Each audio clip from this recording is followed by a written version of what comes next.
น้องสาวมือสองงามสมเพิ่นยองสมเพลงเพิ่นห้องเอาไว้เห็นแล้วติดใจจนอายลงหักทันทีเป็นบุญอีหลีที่ได้พบน้องสามวัยเงือดผัวคนก่อนคือกาป่าได้จังใดเอายังเฮ็ดใจจังปะเจ้าไปเด้นาขนาดเป็นหางน้องนางยังงามบาดใจเป็นสาวสิงามสำได้เอาบ่ผัวไม่เคียงข้างอ้ายขอสมัครหากเจ้าบ่ป้าปล่อยวางคำว่าแม่ห่างอ้ายสิลบก็เกลือนเอาไว้สิให้สามใบ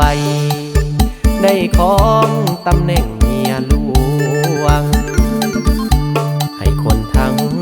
เมืองเข้าหูน้องคือเมียอ้ายสิไปขอแต่งให้ถูกต้องฮีดของว่าไว้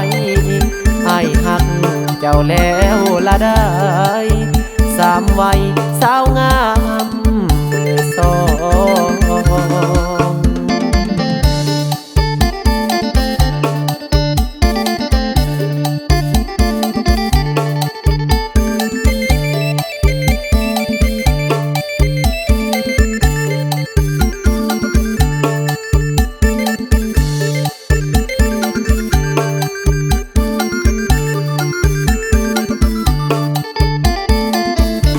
ขนาดเป็นหา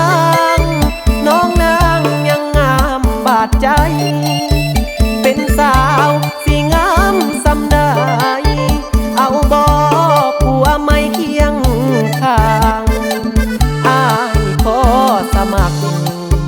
หากเจ้าบ่ป้าปล่อยวางคำว่าแม่ห่างอ้ายสิลบ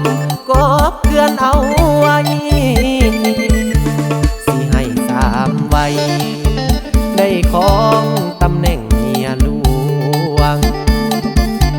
ให้คนทั้งเมืองเข้าหูน้องคือเมียอ้ายสิไปขอแต่งให้ถูกต้องฮีดของว่าไว้อ้ายหัก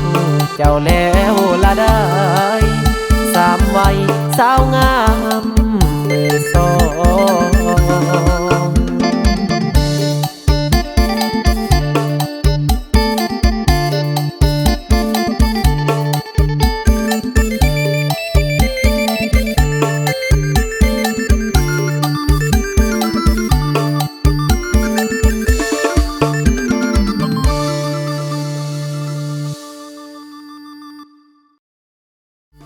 ขนาดเป็นหา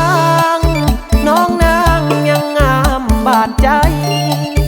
เป็นสาวสิงามสำได้เอาบ่ผัวไม่เคียงข้างอ้ายขอสมัครหากเจ้าบ่ป้าปล่อยวางคำว่าแม่ห่างอ้ายสิลบก็เกลือนเอาไว้